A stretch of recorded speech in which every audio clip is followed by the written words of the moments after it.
Welcome to Morning Devotion with Ken Gurley. Devotions designed to inspire you on your daily walk with God. Here's your host, Ken Gurley. Hey, good morning, everybody. Welcome to Morning Devotion, Thursday morning. Wow, October the 7th. I'm glad you're here. Still on the road, still here at General Conference in Indianapolis. So the technical issues prohibit me from seeing you. I can't call your names. Hey, here's a dilemma. Should I just go ahead and call some out? I think I could. I think this MD 2021 family is so faithful that I could just call out your names by faith, identify you, and just encourage one and another. But since I can't, just encourage each other today. We've got a great subject, keeping it good, practical suggestions to cultivate relationships. And how many of you know that life is all about relationships? And keeping those relationships right, sound, strong. Was it someone who said that if you end life with 5 good friends, that you are a most blessed individual? I think having the relationships in your life that make life all the more meaningful, that's what it's all about. And I want you to have that in your life and to see some great things happen. So keeping it good, practical suggestions to cultivate these relationships. Those that, you've been on here a while, like, share, follow, subscribe, get the word out. I believe that having godly friends, it's so important. The communion of the saints, koinonia, it's so important. This fellowship. To find people in your life who elevate you, strengthen you, encourage you, bring out the best in you. How many of you ever had friends that bring out the worst in you? Oh my. I love in 2 Corinthians where we find Paul describing his stress, the stress that he was enduring. It's that most personal letter that he writes. He gets very transparent, very vulnerable, very real. He said, we were pressed from every direction, conflicts on the outside, fears on the inside. Then he says something, but God who comforts the downcast comforted us by the arrival of Titus. In other words, a friend, a God-sent friend was what was needed to bring the Apostle Paul off the bottom shelf and back up to the top shelf. And quite often, when you don't know what to do, the comfort and peace and the nourishment you need comes from a friend, a godly believer. What we do on this morning devotion, I think, is just calling out to each other, sort of like those angels around the throne shouting, holy, holy, holy to one another. We're just tagging in with each other, Christian fellowship. And I believe it's important. It was David Wyatt that had some interesting thoughts on authentic friendships. He said friendships not only help us see ourselves through another's eyes, but a friendship can be sustained over years only with someone who has repeatedly forgiven us our trespasses, as we must find it in ourselves to forgive them in turn. A friend knows our difficulties, our shadows, but remains in sight as a companion to our vulnerabilities. Real friendship, White wrote, is a blessing because it is rediscovered again and again through understanding and through mercy. All friendships of any length are based on a continued mutual forgiveness. Without tolerance, without mercy, all friendships die. Just being with someone and having truly known them is a blessing and privilege. And the importance of friendship is underestimated by most. It's a diminishing circle of friends. It's the first terrible diagnostic of a life in deep trouble. Oh my. White wrote that. Susan Phillips wrote in her book about the importance of maintaining friendships, especially in old age. It said in an Australian nursing home, there was a nurse called Bronnie Ware. She worked with people who chosen to die in their own homes, and she's asked her patients whether they had any regrets. Losing lasting friendships was one of the top regrets of people at the end of their lives. Ware writes that many of her patients have become so caught up in their own lives that they let the golden relationships slip through their fingers. There were many deep regrets about not giving friendships the time and the effort that they deserved. Everyone misses their friends when they are dying. That's what she wrote. People regret the loss of friendship. But our culture offers little instruction about maintaining friendships. But doing so, I think, is almost a spiritual discipline. Phillips presents the view of friendships as a discipline and then offers a lot of suggestions. And today, if you'll let me, I'm going to give you some practical suggestions for cultivating good relationships. Now, not all relationships could and should continue. Only those good ones. Only those good ones. Those are the ones that we really want to see in our lives. So please, like, share, follow, subscribe to this, and let's see what God has in store for us. Okay, let me put up the graphic. Holy Land. Brother James Bailey, out to the side, you'll see his email address. We're over halfway through with the bookings. We will be through by the end of the month. If you would like to go, you need to let him know. Shoot him an email. He just needs a deposit as soon as possible to hold your place. A week in the Holy Land.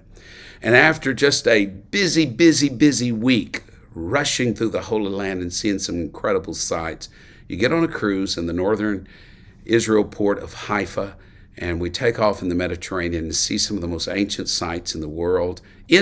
Finally end up the cruise. We do Rome, we do Sicily, we do several sites, Florence, and we end up in Barcelona, Spain. It will be an incredible trip, a trip of a lifetime if you want to be a part of it. It's very economical. You can't really imagine what we're able to do this far. We'd love to have you. Invite your friends, invite your family 1 year from now, at the end of October, and hopefully the craziness will be gone. Can I get a witness to that? And we will get back to where we belong. Amen. So let's talk about it. Let's talk about friendships. Let's talk about relationships. It was in his book, I think the title of the book was Being Mortal. John Ortberg told about a medical doctor who described the story of a man by the name of Bill Thomas. A man who in the 1990s started working as a medical director of a nursing home in New Berlin, New York. He was only 31. He had no experience with the care of the elders. And with his newcomer's eyes, Bill was shocked by the three plagues of nursing home existence: boredom, loneliness, helplessness. So his plan was simple. He started bringing in gardens. He started bringing children, brought pets into the nursing home, lots of pets. Here's a snippet of a conversation that ensued after his nursing home director and his staff agreed to let Thomas bring more plants into the home. And so Thomas asked, well, how about a dog? And they replied, well, there are safety code issues, but maybe a dog, yes. Well, let's try 2 dogs, Thomas said. Well, it's against code to have 1 dog, and how much more would it be against code to have 2 dogs? And Thomas said, well, okay, but let's at least just write it down on paper, put it down on paper as an idea. Dr. Bill was not seeing much enthusiasm in response, but he thought, I'm on a roll. He said, what about some cats? Some people don't like dogs, they like cats. I don't understand that, but I hear there are people like that. The medical director said, the nursing home director said, you want dogs and cats? Yeah. Reluctantly, he agreed. Perfect, Bill said, beaming. And we need more sound of life around this place. You know what would be best? Is if we had the sounds of birds singing in this place. What about 100 birds? It just nearly fell out of the chair. 100 birds in this place? You got to be out of your mind. Have you ever lived in a house that has 2 dogs, 4 cats, and 100 birds? That's what this place is going to be like. But Bill said, no, I've not lived like that. And but you know what? Wouldn't it be worth trying if it encourages some people here? Eventually, Bill wore everybody down, and they agreed to give him the chance. So he got the dogs. He ordered the birds. 100 parakeets he ordered. Everything arrived on the same day, but the bird cages hadn't come in yet. So the delivery man released the birds into the nursing home's beauty salon, and the results were extraordinary. The number of prescriptions given in that nursing home was cut in half, with a particular reduction in the use of a psychotropic drug. mortality fell about 15%. And that was the beginning of a larger program named the Eden Alternative. Why was the Eden Alternative so successful? They conclude that people need a dedication to a cause beyond themselves. It doesn't matter if the cause is small, like caring for a pet, or large. What matters is that such a cause provides meaning to one's life. We need that. Elderly people at the end of life need it more. People need a sense of belonging. We have an innate desire to be a part of something larger ourselves, and that we're involved, that we're connected to life and to one another. And if we are, we thrive. But when we get disconnected, we die. How do you protect relationships? Someone said great minds talk about ideas, good minds talk about things, weak minds talk about people. And this is, I believe, the primary way a good relationship can go bad, even between people that love God and love one another. It's when bad conversation enters the mix. Their thoughts, their casual talks begin to deteriorate into criticism of others. They begin to share opinions and maybe a little foolish jesting, a little foolish talk. Do we all bat 1,000 in that area? Are we perfect in this area? No, and I wish we were perfect, but I'm not perfect in that area, and I suspect you're not either. But can't we encourage one another here in morning devotion? Just encourage one another. Each and every one of you. Oh, I want to call you by name, but I can't see you right now. Our conversation is to stay focused on good things, to think on things that are lovely, true, noble, good report, and speak of those things. If it's garbage in, it's going to be garbage out. So we've got to fill our mind and fill our heart and fill our mouth with good things, so that good speech emerges. I can't tell you how many times I've had to stop people from telling me things I really didn't need to know. Because the moment I knew it, then I felt obligated. Have you ever felt this way? When somebody tells you something bad about somebody, you feel obligated to defend that person. And then to find out the whole story and to correct what was wrong that was being said. No one ever has the whole story, only bits and pieces. There are more than two sides to a story. There are many sides, many facets. And even the participants in the story don't really know everything that's going on. I've also learned this, folks. It's hard. If you want to build good relationships, it's hard to pray for somebody when you're talking about that person. Yes. Oh, that hurt. Oh, that hurt. But have you ever noticed that sometimes two believers, two good people, just don't bring out the best in each other? They just don't. It's not that one's bad and one's good. It's just they don't bring out the best in each other. And that's what we should do. We should bring out the best in one another and see what God can do in our midst. So let's talk about it. Let's talk about it a little bit today. When 1 + 1, they get together, it's 2 in the natural world, but it's 3 in God's world, because 2 people gathering together in His name invites His presence into the midst. Yes, that's what happens. We invite the presence of God into our midst. That's why it's important to keep that conversation edifying and wholesome, and to just make sure that we're doing everything we can do just to lift up one another. It never fails to happen, though, if you get around people long enough, and you probably have been there, you get around people long enough, you're going to start hearing some negative things. You're going to start hearing some people talk about others. I have. Unfortunately, I've been there. I've listened to it. You don't know how to get out of those conversations. And I'm ashamed to say that sometimes I've stood too long in those conversations. I would rather hear good things about people. I would rather hear good news about people's lives. But at times there's a moment when you hear something you wish you could unhear, and you could unknow and unwind and just turn back the hands of time and say, oh, I wish I didn't know that. What is it? What is it that makes a relationship strong? What is it that really builds a good relationship? Let me just give you some of the things. Some of the things that build a good relationship And again, if you're just tuning in here, I am on the road, don't have all my equipment, and I'm not able to see you. And if the quality isn't what it should be, understand that. But this is important. How do you build fences around good relationships? Let me give you 9 suggestions. First of all, 9 suggestions to cultivate relationships. Number 1, don't fellowship with anybody that wants to argue. The Bible says an angry man's an immoral man. If you hang around people that are always arguing, it's going to rub off on you. Get away from them. Second, don't fellowship with people that just simply want to gab. They just want to talk, chit-chat, always talking about something. Nothing that really matters, though. Solomon said in Proverbs, when words are many, sin is unavoidable. But he who restrains his lips is wise. Interesting, isn't it?